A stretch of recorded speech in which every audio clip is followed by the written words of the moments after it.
sekarang kita perlu mengetahui juga bagaimana mengembangkan aplikasi yang rumit. Sebelumnya perusahaan yang rumit ya, di mana kemarin kita bahas untuk sebuah aplikasi game yang rumit itu posisi jabatan saja bisa lebih dari 40. Nah, yang sekarang yang 40 itu tentu harus dibungkus menjadi sebuah project management. Jadi dokumen project management, kemudian ada dokumen business plan, ada 2 dokumen besar. Nah, yang project document ini anak-anaknya banyak. Ada game design document, ada technical design document, ada art design document, ya. Art itu ada visual, ada sound, ada efek, dan lain-lain. Kemudian ada project management document. Nah, dari banyak itu punya kalian cukup 1 dokumen saja ya. Jadi project management document di dalamnya ada macam-macam, sebagaimana mungkin standarnya adalah standar tugas akhir saja. Jadi seolah-olah kayak pemanasan tugas akhir. Ini nanti akan diperlihatkan bagaimana misalkan contoh beberapa senior kalian yang kemarin ya, ada Gebi, ada Amar misalkan, itu contoh yang dapat kita ikuti. Oke, nah kemarin kita sudah melihat yang ini ya, membahas yang ini, jadi saya akan cepat saja karena ini sudah saya lanjutkan. Nah, game design document ini isinya adalah game itu diceritakan, diterangkan bagaimana dalam vision document ini ya, kemudian di gameplaynya nanti diceritakan. Ada beberapa contoh buku ya, game design, e-book misalkan. Nah, itu bukunya sendiri sudah cukup tebal, ada contoh-contohnya. Tetapi karena tahun ini kita nggak bikin game, saya nggak akan tunjukkan buku game tersebut, buku game design tersebut. Nah, di dalam gameplay ini ada main game view ya, dari awal mulai menjalankan splash screen masuk ke menu utama, ada menu apa saja di situ. Kemudian ada core player activity, kemudian controller diagram, apakah dia pakai WASD lah, atau pakai panah, atau pakai shortcut yang lain. Atau kalau dia misalkan untuk konsol ya, makanya konsol seperti apa diceritakan di situ ya penggunaannya. Kemudian in-game user interface, nanti banyak kalau di dalamnya ada panah, ada apa gitu ya, ada tiba-tiba muncul gitu tombol atau magic atau apapun, nah itu harus diceritakan.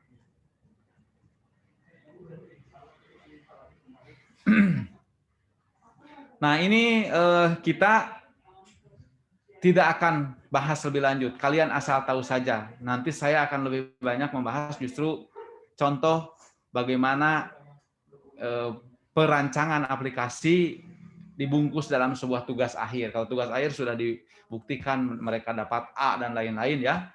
Nah, saya tidak akan terlalu jauh. Kalian asal tahu saja. Nanti tinggal dilihat ke sini sehingga saya juga nggak pakai mode yang besar ini untuk melihat. Jadi di dalam game design document ada juga kontekstual gameplay. Kalau masuk ke ruang tertentu ada apa diceritakan. Jadi kalau katakanlah gamenya kayak Harry Potter itu tiap levelnya banyak ya gitu, di tiap levelnya ada apa saja, shell menus, game mechanics, tutorial mechanics, multiplayer mechanics. Nah itu semua digambarkan, bisa sampai ribuan halaman ini ya kalau gamenya sangat rumit. Kemudian talk story, world backstory, diceritakan dulu kalau kayak misalnya Angry Birds gitu. Nah, ada background-nya dulu bahwa itu telurnya dicuri, setelah itu balas dendam dan lain-lain ya. Karakter background, macam-macam karakternya. Kalau main bola juga kan Messi, karakternya gimana, profilnya gimana ya. Level mission area design, ini kalau misalkan gamenya balap mobil gitu. Balap mobilnya adalah off-road gitu ya. Nah, maka ada beberapa level, ada beberapa macam track misalkan. Seperti itu ya. Kalau perang mungkin di gurun atau di laut. Nah, itu beda-beda ya. Oke, cutscene description itu untuk yang contoh yang kilatnya ya. Contoh misalkan ketika ada di gurun, dari gameplay yang utama diambil satu diceritakan yang mewakili. Oke. Kemudian ada aset-aset 2D, 3D. Mission levels areas. Ini kalau tracknya ada berapa macam. Kalau level ada berapa level. Area ya misalkan di hutan atau di kota gitu ya, itu beda-beda kalau untuk game perang. Voice juga macam-macam voice-nya ya, voice komandan lah, voice prajurit, termasuk juga sound effect ini. Nah, keyframing motion captures nih ketika kita mau melakukan game yang banyak gerakan misalkan ya, gerakan menari atau berantem. Nah, maka jurus-jurusnya kan harus bagus. Main bola juga harus bagus, harus alamiah. Nah, maka pakai motion capture ini di ITB ada beberapa ya yang punya motion capture studio. Jadi di kayak pakai jaket, kemudian pakai titik-titik yang penting ya untuk gerakan. Nah, nanti bisa di ketika melakukan gerakan misalkan kata untuk karate gitu, gerakan-gerakannya akan benar-benar alamiah. Atau main bola, dribble bola itu model kita akan alamiah ya. Karena semua kita tahu kalau di dalam 3D model ini ada yang namanya rigging untuk bagaimana otot-otot dan lain-lain itu berubah ketika model kita menggerak, melakukan aktivitas atau bergerak. Sound effects, special effects, ini visual, videonya, kemudian musik. Nah, musik ketika genting, ketika perang, ya kalau nggak ada sound effect nih, mungkin game semacam apa ya Mobile Legends gitu kurang seru. Nggak ada special effect, bomnya tidak kemana-mana gitu ya, jadi kurang seru ya. Tapi dengan efek-efek ini menjadi dramatis. Nah, kemudian itu ringkasan dari game design document. Yang jelas, karena ini bukan game aplikasinya, jadi hal-hal tersebut tidak ada. Mungkin tidak ada satupun sound effect, tidak ada satupun 3D model, ya semuanya basisnya menu ya. Nah, kemudian yang berikutnya adalah technical design document. Nah, ini lihat. Di sini ada contoh-contoh fase-fase kalau menggunakan unified development process nih. Ada inception, elaboration, construction, sama transition. Nah, di sini ada proses-proses yang standar di software development life cycle SDLC ya, requirement analysis design implementation test. Nah, jadi ini aktivitas-aktivitas ini requirement. Ini dilakukan pada fase kebanyakan insepsi dan elaborasi. Jadi overlap gini ya, tergantung punya kalian mau mengadopsi yang mana. Ini salah satu contoh saja. Nanti kita lihat contoh kasusnya untuk di yang berupa tugas akhir ya. Kalau technical design document ini kebanyakan kalian sekarang menggunakannya yang ini, technical design document. Karena kalau game design document sepertinya tidak akan ada ya, tidak mungkin kalau ada pun hanya beberapa saja. Menu flow mungkin di awal, tapi jadi sudahlah itu masukkan ke technical design document saja atau kita nanti bungkus menjadi project document ya. Nah, requirements capture, apakah akan reverse engineering nyontek dari yang lain meskipun tidak dibilang nyontek gitu ya, tapi hal yang baiknya diamati, ditiru, dimodifikasi ATM itu. Kemudian ada non obvious requirements. Nah, ini sesuatu yang tidak terlalu jelas tetapi diperlukan ya. Kalau kalian belum tahu ya sudah, jangan dipikirkan dulu lah yang ini ya. Tapi nanti biasanya ada sesuatu yang secara implisit harus dilakukan. Kemudian requirement analysis, kalian bisa menggunakan SRS, kemudian kelas diagram. Nah, hal-hal terkait requirements inilah dokumen yang banyak untuk kaliannya, nanti kita lihat di ini. Nanti Teh Atina tolong diperlihatkan ya. Yang Gebi aja. Gebi atau Anas ya untuk Amar untuk memperlihatkan kalian punya gambaran nyata. Large scale planning, refactoring, insulation.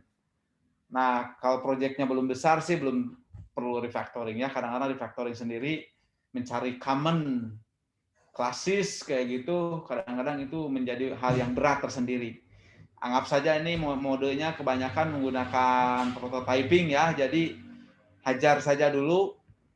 Kalau kalian kayak anak elektro itu kan yang penting jadi dulu. Setelah jadi baru dibuat yang seriusnya oleh anak informatika, kurang lebih kayak gitulah.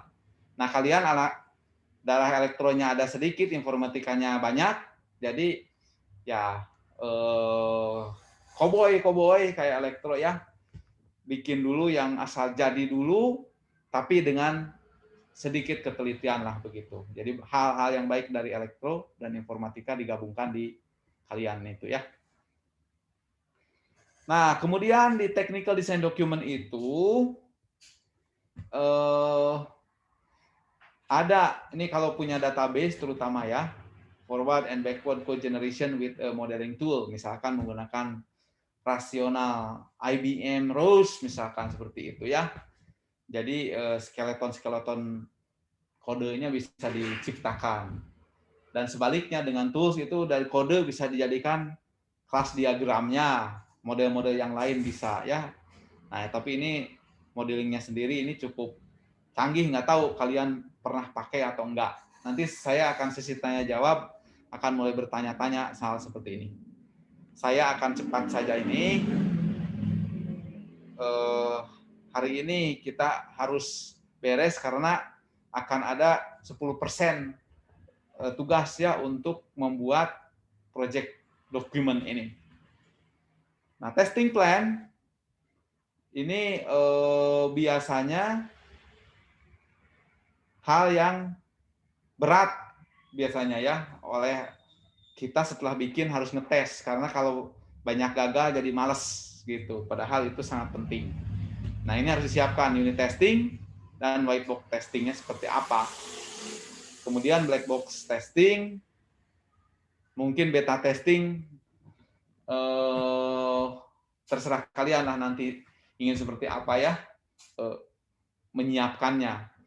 Tugas akhir itu biasanya sampai beta testing itu, sehingga ada beberapa orang yang nyoba terus ditanya akhirnya bisa lulus gitu.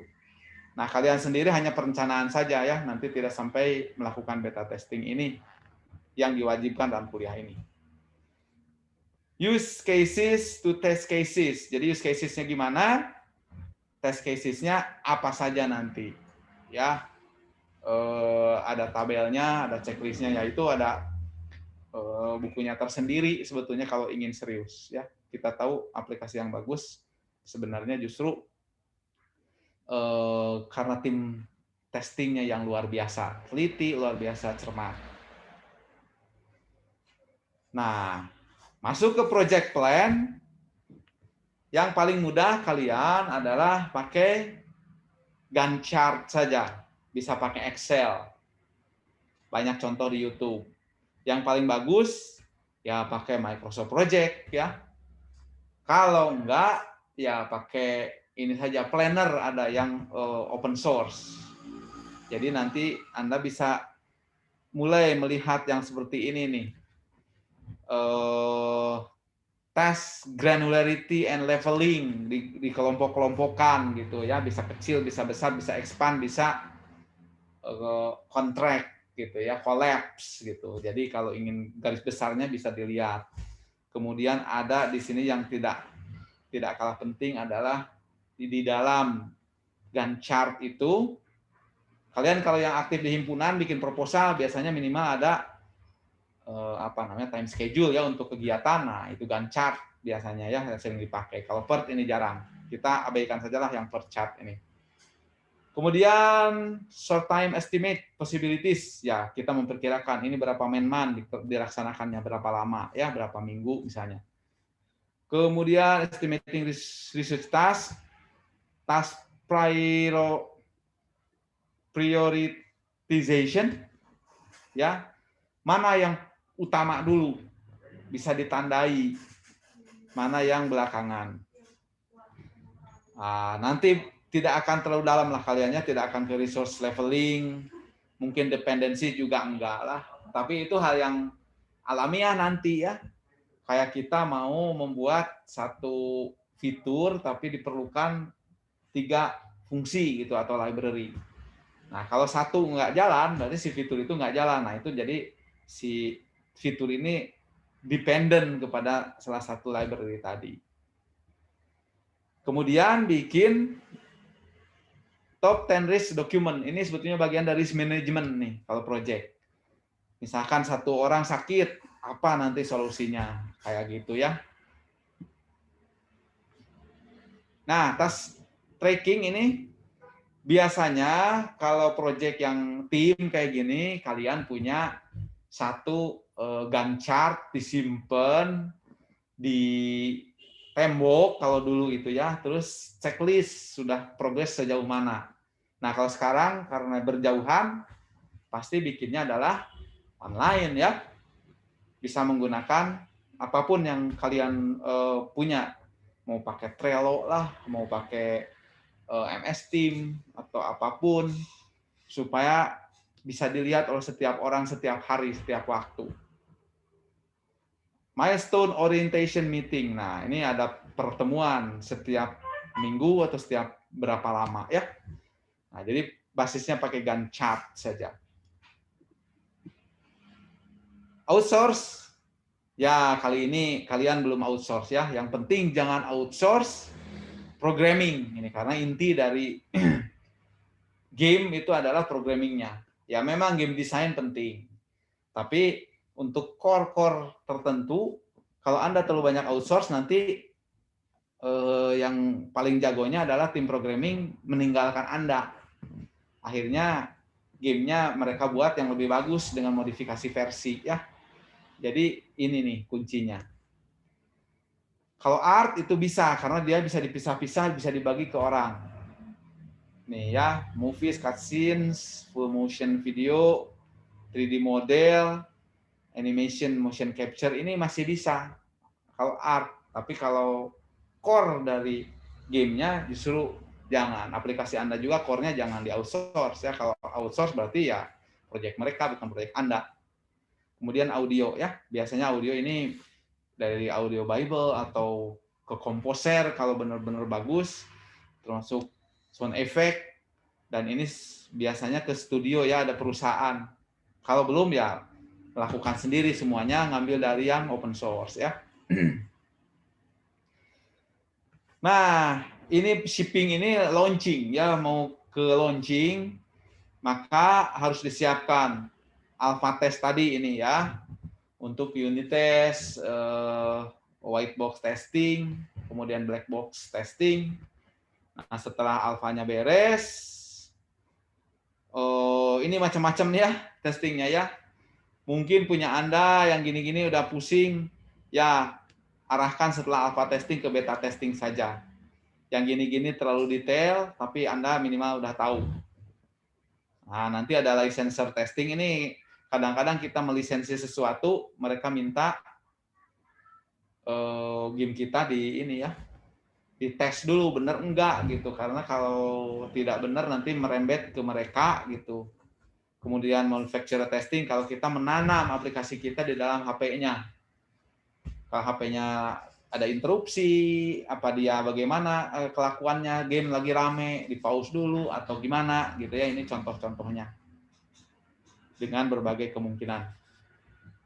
Final candidate ya, rilis candidate RC1, RC2, RC3 itu sudah siap-siap, kemudian akhirnya dibungkus, ya sudahlah akhirnya di launching dengan persiapan yang kalau perusahaannya besar seperti yang DP5 itu ya, menjadi launching. Oke, sekarang baru 27 menit berjalan dan ini modul 11. Kita lihat dulu ya. Mobil 12 ini hal yang praktis nih. Nah, saya akan bertanya dulu deh. Ini nantilah ini minggu depan ya, karena ini lebih banyak teoritis. Kalian memang sekarang lebih banyak saya harapkan adalah ke natif ini ya. Kalau yang menggunakan Flutter kayak gitu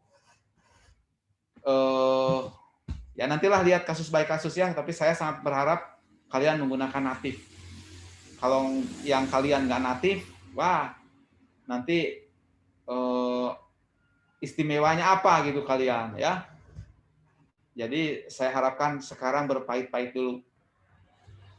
Oke, nanti kita lanjutkan yang ini. Saya ingin bertanya dulu. Atau mungkin Teh Atina tolong di share screen dulu. Contoh dulu ya, sekilas saja. Contoh, mungkin secara keseluruhan ini dulu ya, nanti yang idealnya belakangan lah dilihatkan bagaimana sebuah project project management document itu ya, yang mencakup segala macam. Nah ini versi yang sudah paling gampang buat kalian dan akan berguna mungkin pengalamannya setidaknya untuk tugas akhir. Silakan, Atina di share dulu ya. Sudah muncul.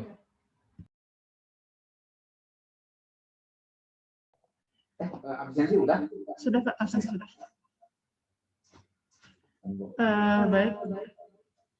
Jadi feedback Pak.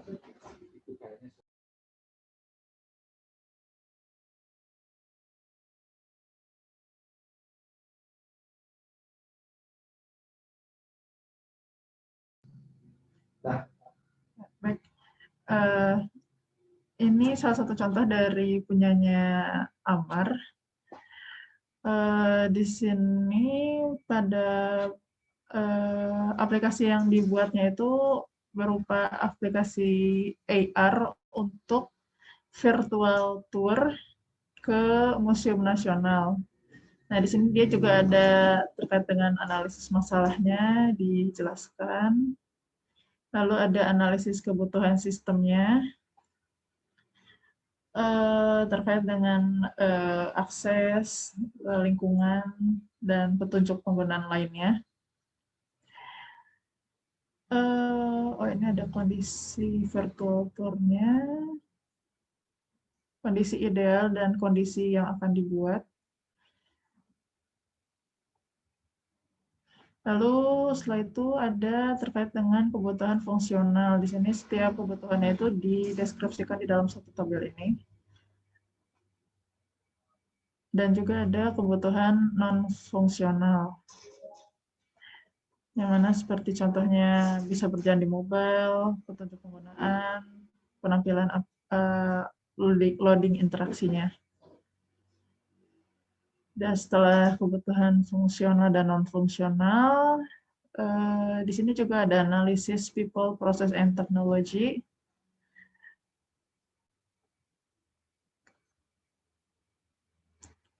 Lalu masuk ke yang ini apa ya, metode MDLC ini.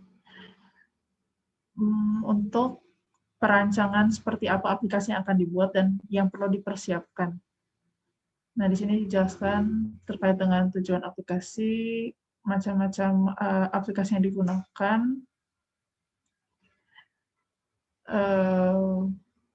perangkat yang digunakan dalam pembuatan aplikasi, lalu ada spesifikasi, dan juga ada perancangannya. Nah, di perancangan ini dibuat dulu seperti flowchart-nya. Di sini ada contohnya, ada pembuatan flowchart. Jadi dari start masuk ke aplikasi, lalu di menu utamanya bisa melakukan seperti apa aja. Contohnya di sini ada menampilkan lingkungan, lalu ada menampilkan pengaturan, lalu semua proses yang ada di dalam aplikasi itu digambarkan di dalam satu flowchart ini dari start sampai ke end-nya.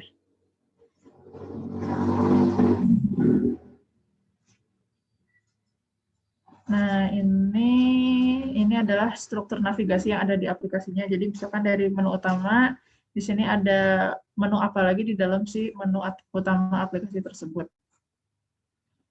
Selanjutnya di sini juga ada cara kerja dari aplikasinya. Bisa dilihat dari salah satu diagramnya, itu ada use case diagram. Jadi si penggunanya bisa melakukan apa aja di dalam sistem aplikasi tersebut.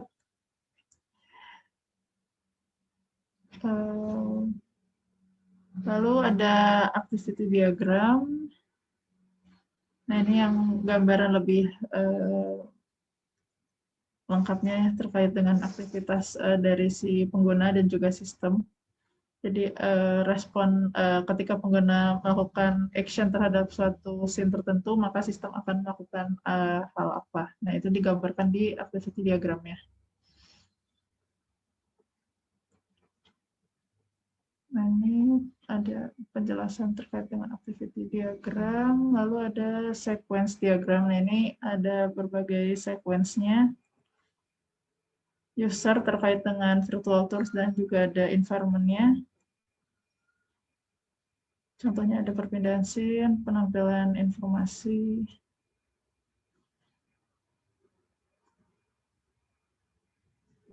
petunjuk. Nah, setelah itu di sini menggambarkan perancangan antarmukanya. Jadi mulai dari tampilan awalnya, rancangan antarmukanya seperti ini, di scratch-nya.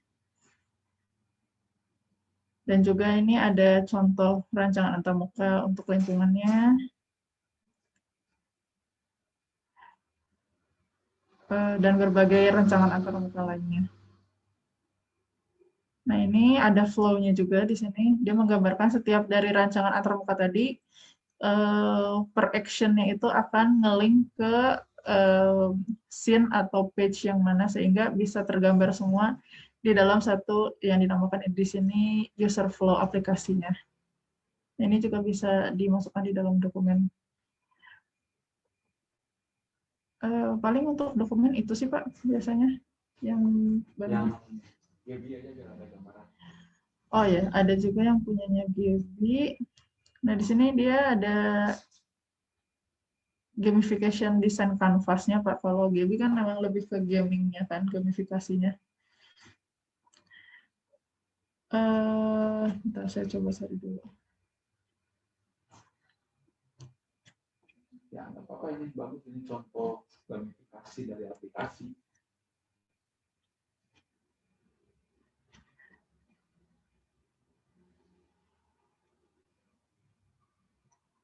Nah, ini ada mulai dari sini. Iya, jadi kalau misalkan di sini menggambarkan dulu secara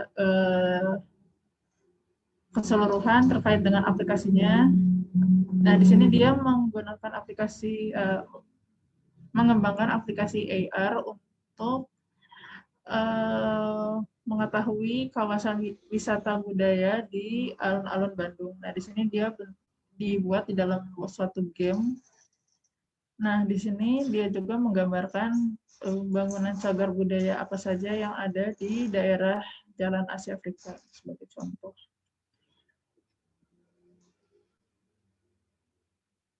Nah, seperti ini misalkan persebarannya. Nah, nanti di aplikasi AR ini nanti digambarkan dalam bentuk QR code, kalau saya tidak salah. Nanti gamenya akan dijelaskan juga di bawah-bawahnya.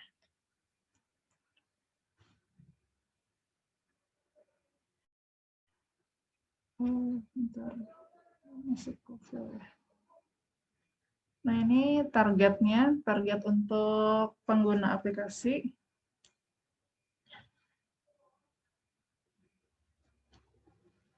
Nah, di sini juga ada analisis perilaku dari wisatawannya.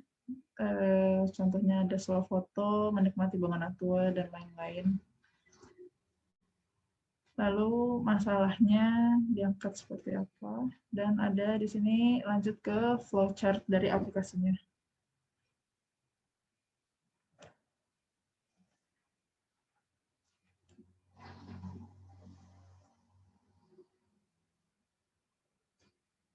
Lalu di sini juga menggambarkan penggunaan dari si aplikasi gamifikasi ini, elemen-elemen yang bisa dilakukan di dalam aplikasinya. Contohnya ada mission, clue, progress bar,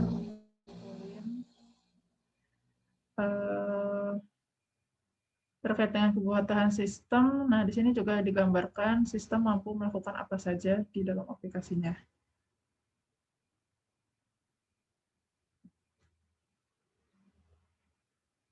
Ini kebutuhan non fungsionalnya ya.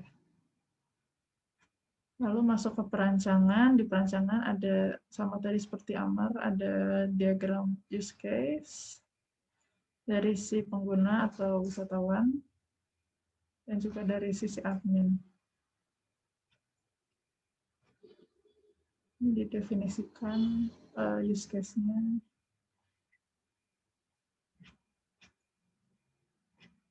Lalu juga di sini digambarkan juga activity diagramnya seperti pengguna terhadap si aplikasi. Nah, ini aplikasi namanya Batur. Semua activity-nya digambarkan di dalam dokumen.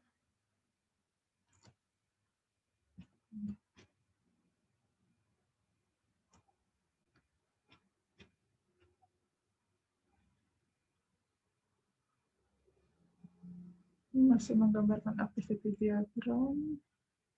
Nah, ini juga dia menggambarkan database-nya. Jadi IRD-nya digambarkan di dalam gambar ini.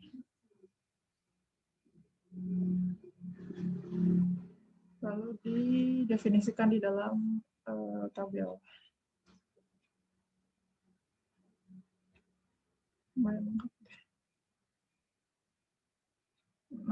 Seperti yang punya Amar sebelumnya, di sini juga dari TA-nya Gaby juga membuat scratch antar muka untuk di setiap scene atau di setiap page dari aplikasinya.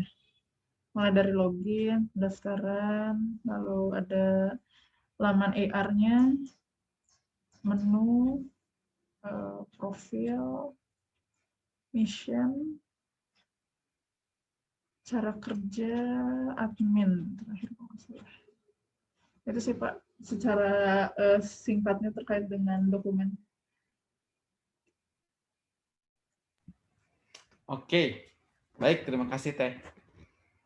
Nah, saya ingin bertanya dulu ya. Kemarin saya udah minta kalian melihat-lihat dulu apa kira-kira yang akan dipakai rujukan untuk kalian membuat dokumentasi dari perancangan aplikasi ini.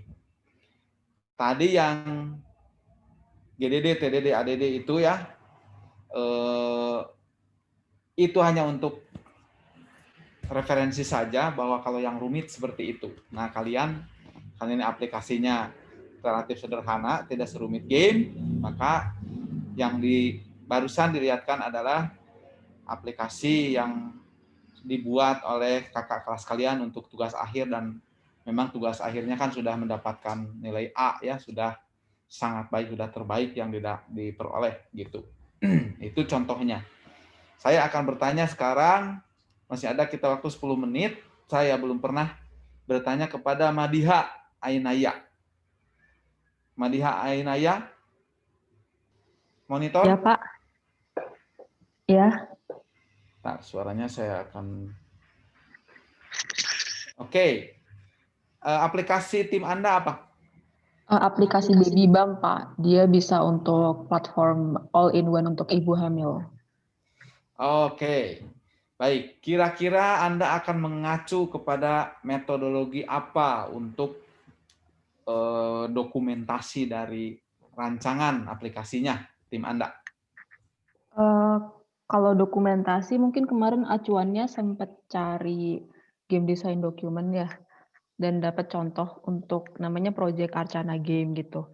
Kalau untuk metodologi pengembangannya sendiri, kelompok kami memilihnya Agile, Pak. Baik.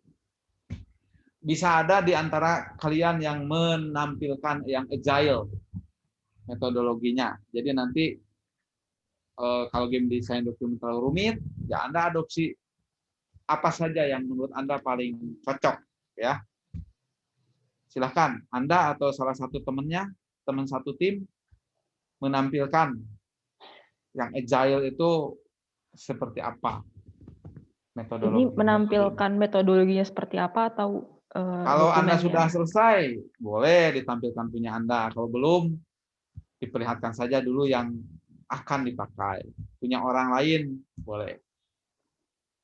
Kita Ini contoh yang saya lihat tuh karena dia masih game design document ya Pak. Jadi buat bab-babnya sendiri tuh masih kayak ada art and video, sound and music gitu Pak, yang nggak kami pakai gitu kalau di aplikasi kami. nggak apa-apa. Coba yang sudah Anda cari, saya apresiasi, ingin saya lihat. Oke, Siapa tahu coba Anda saya share screen ya Pak gamifikasi, mungkin. bisa pakai gamifikasi dan akan memasukkan elemen-elemen tersebut, kan? Oke, tapi sepertinya ini nggak semua bab akan kami masukkan gitu Pak yang memang nggak relevan dengan aplikasi Ya, kami. memang. Ya. Pilihlah yang relevan saja, ya. Oke, saya coba share screen. Coba. Mungkin. Oh, katanya disabled participant screen sharing gitu. Oke. Sudah Oke. boleh sekarang.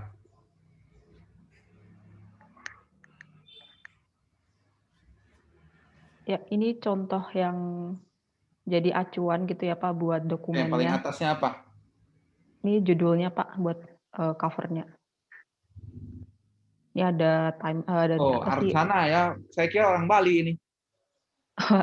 Ini ada version kontrolnya, jadi kayaknya diupdate selalu kan dia dokumennya, jadi ada tracknya juga.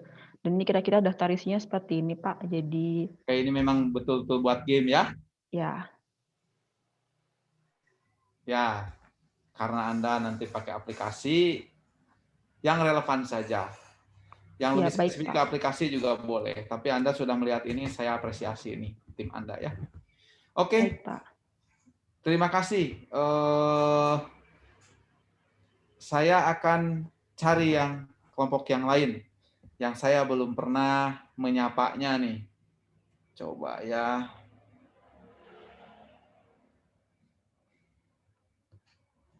Saya rasanya belum pernah menyapa Novindra nih. Silakan, tim Anda akan mengadopsi apa untuk dokumentasi dari perencanaan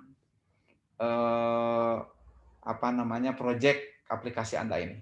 Memang kita belum spesifik ya proyek, mungkin minggu depan kita akan bahas, dan yang minggu depannya lagi mengenai bisnis plan-nya. Silakan, Novindra. Ini 14.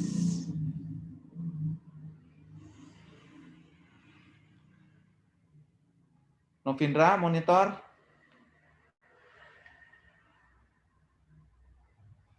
Waduh, Novindra kemana nih? Ada yang satu tim dengan Novindra? Siapa? Hello? Ketika teman Anda bermasalah, satu timnya membantu. Halo. Oke, Faras ya? Ya, Faras. Sama siapa lagi? Novindra sama satu lagi ya. Baik, karena Novindra terkendala sepertinya. Anda berarti ini ya, terima kasih nih sudah bersimpati kepada teman Anda nih ya. Ya. Saya Novindra sama Cindy. Pakai apa punya Anda? Coba tampilkan. Semua siap menampilkan ya? Apanya kayak game dokumen ya? Ya.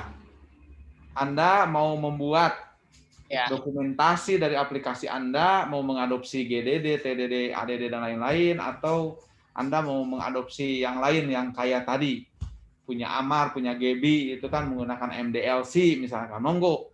Yang penting ada rujukannya. Monggo silahkan diperlihatkan tim Anda menggunakan rujukan apa untuk mendokumentasikan apa namanya pengembangan aplikasinya. ada, Pak. Nah, ini kan sebenarnya kan ini kalau kami kan bukan tentang game kali, tapi kami ada yang kami rujukan ya Pak dari Diablo. Oke. Dia ini game Diablo ini. Dia ini dibagi ke beberapa bagian dari game design, desain game, sama apanya marketingnya, marketing dan development. Nanti dia ada misal developmentnya S10 Pak. Oke. Ya, jadi ini contohnya ini lebih mengarah kepada vision document sih sebenarnya ya, top level. Nah, saya cari-cari ada ini tuh game dev dokumennya ini. oke. Kalau Anda karena bukan game, jadi nanti Anda lebih fokus kepada apa namanya sesuatu yang menyeluruh saja. Sesuatu yang menyeluruh Pak. Kami kan Ya. waktu itu kalau nggak salah itu angkot Pak. Jadi tolong dicatat ya, karena game itu untuk pengetahuan, untuk aplikasi yang sangat rumit, kita modifikasi. Jadi untuk aplikasi Anda yang bukan game, maka kita gunakan metode yang pengembangan software yang biasa saja. Nanti Kami pengembangan software biasa. Kami kan tentang membuat event Pak. Membuat apa kayak kalender, Google Calendar event. Oke, jadi apapun yang paling cocok metodologinya untuk pengembangan software tim Anda, gunakanlah itu ya. Baik Pak. Oke, jadi kalau ternyata menggunakan metode GDD ini cocok, gunakan. Kalau nggak cocok, jangan. Pakai yang lain yang lebih cocok. Ya kami ada ke bagian marketing, development sama desainnya sih Pak. Itu yang Ya, nanti diskusikanlah sama teman Anda. Saya ngecek ini supaya jangan sampai kalian salah menggunakan metode terbaik. Baik Pak. Jangan salah pilih gitu untuk dokumentasi ini ya. Baik Pak. Sip. Oke, saya terima kasih nih sudah mewakili teman Anda. Novindranya sendiri kemana? Saya nggak tahu Pak. Novindra, Anda kemana ini ya? Sudah absen belum? Coba dicek deh. Oke, saya akan bertanya sekarang kepada Asia Mufida. Yumna. Hadir Pak. Oke. Teman Anda, Iya. tim Anda mau pakai apa? Di share screen aja ya.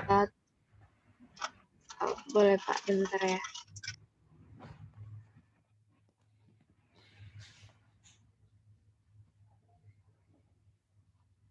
Jadi nanti ya ketika Anda sudah lulus, mau Anda dibawa ke GDD TDD, oh sudah pernah tahu gitu ya. Misalkan Anda kerja di Agate gitu. Oh, sudah pernah tahu. Tapi yang biasa-biasa Anda lakukan di sini dan mungkin nanti di TA, mungkin bukan game. Oke, silahkan. Anda akan menggunakan mobile application design dan document. Baik. Ya, jadi udah nyari ada sekitar 3 referensi gitu sih Pak. Sepertinya pakai yang ini. Oke. Mari kita lihat. Sebenarnya saya belum baca semuanya sih Pak, tapi di Nggak apa-apa. Yang penting Anda udah bisa membayangkan kan dari sini mau seperti apa. Itu kan nanti Anda lihat-lihat buku TA orang lain ya, yang kakak kelas Anda juga banyak. Yang penting, tapi di TA yang baik, mereka pasti mengacu kepada salah satu metode atau metodologi. Nah, jadi pakailah acuan tersebut. Oke, coba lihat di sini menunya, menu flow-nya. Misalkan itu flow di sini mobile application. Dari mana ya?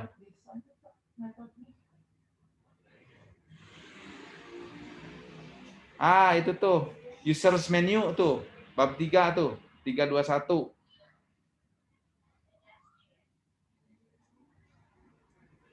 Nggak bisa diklik ya? 3.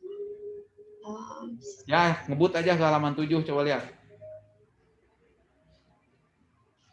halaman 7 ini.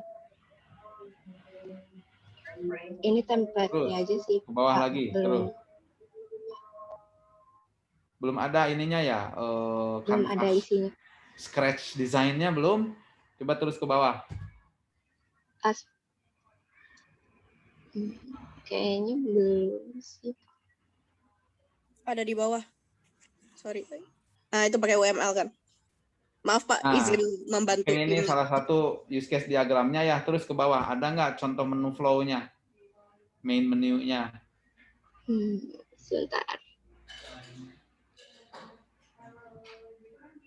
Ini sih Pak, tapi berarti kotretan ya, gitu. scratch-nya. Oke, terus ke bawah. Nah, ini berarti ya. Oke, silakanlah Anda nanti lihat-lihat, mau lihat buku TA angkatan kelas Anda, tapi pastikan TA-nya dapat A ya, jangan menyontek dokumentasi TA yang jelek nilainya. Dan di TA itu biasanya dia mengacu kepada salah satu metode. Itu ya. Jadi hari ini kuncinya adalah kalian, kita akan simpan di EduNext tugasnya seperti biasa saja. Nilainya 10%. Kalian membuat dokumentasi dengan mengacu kepada salah satu yang paling cocok menurut Anda. Metodologinya terserah. Mau metodologi GDD atau application design, best practice, kayak tadi ya menggunakan misalkan agile atau MDLC, monggo silakan asal ada rujukannya. Udah difahami ya semua ya? Oke, ada yang ditanyakan nggak sebelum kita tutup kuliahnya? Raise hand atau bicara atau gimana? Nggak ada ya? Udah cukup jelas, dan saya lihat tadi yang termasuk yang ini ya, sudah Anda sudah bisa memilih salah satu atau beberapa yang paling cocok metodologi penulisan dokumentasinya. Baiklah, terima kasih banyak. Terima kasih Teh Nadia, Teh Atina. Kemudian kalian semua semoga sehat selalu ya. Kita sampai di sini. Nanti dicek halaman di modul 11 ya, halaman EduNext. Kita akan simpan tugas seperti biasa saja, tugas kelompok ini, tetapi setiap orang mengupload supaya nilainya di setiap individu ada. Oke, terima kasih banyak. Saya tutup. Wassalamualaikum warahmatullahi wabarakatuh. Salam sehat semua. Makasih Pak Yusuf, sehat selalu Pak. Ya, terima kasih semua ya. Saya tutup. Terima kasih Pak.